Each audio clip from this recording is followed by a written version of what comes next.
Rising climate dangerous emissions are producing a refugee crisis, and they're produced, above all, by transport. This is all one struggle, and we need to be joined up in how we think about it, how we understand it, how we act on it, in terms of how we present it. And the first set of points I want to make for you in my brief time this afternoon with you are about framing, about how we frame this issue. So the first point on framing I'd like to make is we need to make unexpected connections, and we need to think big. Airport expansion isn't just a climate issue. By virtue of being a climate issue, it's also a health issue, a social justice issue, and yes, very definitely, a refugee issue. If we want to tackle the causes of why so many people are being immiserated and fleeing their homelands, we have, among other things, to stop airport expansion. We have to be joined up in our thinking and in how we approach these issues. It's ironic, but simply true, that our air travel addicted society is through that very travel forcing millions of others to travel in much less pleasant ways. And it brings to mind an advert that I saw some years ago, the appalling irony of which seems to have been lost on the people who put the advert, apparently with a straight face, into the newspaper they put it into. Come and fly to the Maldives, have the holiday of a lifetime before they're sunk by rising sea levels. We have to think big, we have to be joined up, and then we can start to win. The Davis Commission and the government, of course, thinking small, divide and rule. They're trying to set the agenda, Heathrow or Gatwick? Heathrow or Gatwick? Do you want Heathrow or do you want Gatwick? That's the question, right? So my second point on framing is we must reject this false antithesis. We must reframe, we must take control of this issue on our own terms, using our own frames.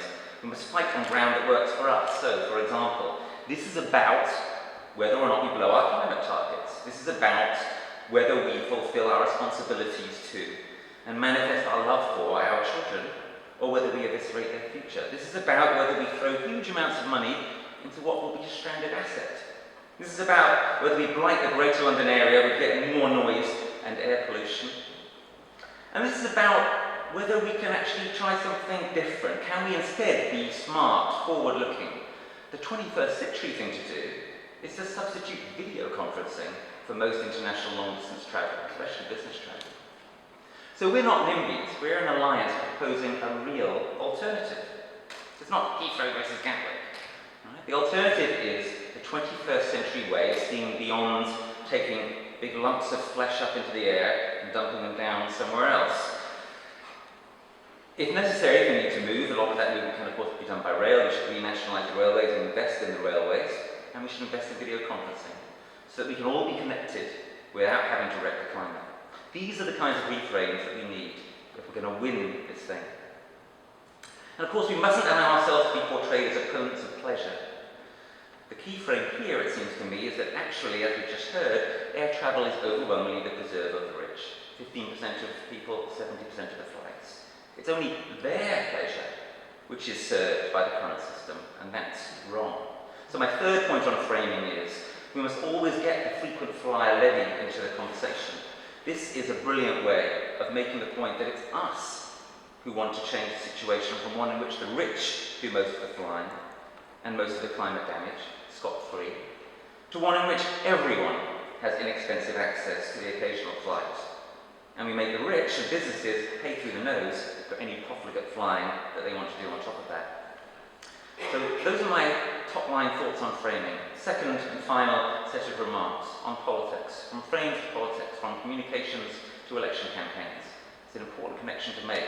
I'm the Green Party's national transport spokesperson. I make no apology for being party political here this afternoon, because the party political aspect of this is vital.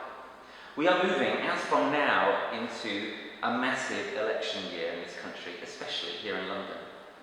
The London mayoral race is pretty much on. We have one of the candidates in the room. Labour selected their candidate, Sadiq Khan, yesterday. It will probably be Zach Goldsmith for the Conservatives. Both Sadiq Khan and Zach Goldsmith joined Sean Berry in being anti-Heathrow.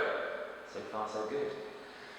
But Zach, despite his green credentials, is strangely silent on Gatwick. Whereas the situation in Labour is, if anything, even worse. Here is a crucial fact for us. Both Sadiq Khan and Jeremy Corbyn are on record as being in favour of a second runway at Gatwick. No surprise, Labour is pro-economic growth. Corbyn cares far less about environmental issues than he does about old-fashioned economics. The events of the last 24 hours have given a substantial boost to the pro-Gatwick expansion lobby. There might now be the possibility of a Labour-Tory stitch-up here to build a second runway at Gatwick. This is worrying. We need to stand firm against it. How can we? Well, again, not by NIMBYism, which would cynically pitch the anti-Gatwick campaigners against the anti-Heathrow campaigners. We need to stand together against London Airport's expansion, full stop. And now I'm bound to point out to you what that means in terms of party politics. It means we have to do nothing less than getting Sian Berry elected next May. Now that may seem a rather bold ambition. First point I'll make is that the London Assembly elections next May are caused by proportional representation, so it's easy to get Greens elected for that, we already have some. You might say, yes, but in the mayoral, isn't that a two-party thing? The mayoral election is by supplementary vote. You get a first preference and a second preference. So if anybody's afraid that their first preference isn't going to get in, well, what you can always say to them is, vote for what you believe in with your first preference, and give your second preference to whoever is second best. But I want to say we shouldn't just be saying to people, vote first preference for Green to stop runway expansion and you'll at least be making a signal. We live in a time of astonishing political change. Who would have thought a year ago that the SNP would have swept the board in Scotland? Who would have thought a year and a half ago that the Green Party's membership would go up 500% between now and then? Who would have thought even a few months ago that the rank outsider, Jeremy Corbyn, who a few people have made a lot of money off by putting bets on at 200 to 1, would today have been elected as Labour Party leader? We live in extraordinary times. And if we are going to succeed in this extraordinary ambition of stopping runway expansion here in London, we have to be extraordinarily ambitious. If we're actually going to stop London Airport's expansion, I believe that is what we need. Nothing less than to get the Green Party candidate elected as mayor, to defeat the candidates from the old parties who are in favour of London Airport expansion. We could start with all of South London, which will be worst affected by Gatwick flight paths. This is what we have to do, I would suggest to you. So let's do it. And I've got the hashtag for you. Yes, we shall. Yes, we shall. Yes, we shall. Thank you.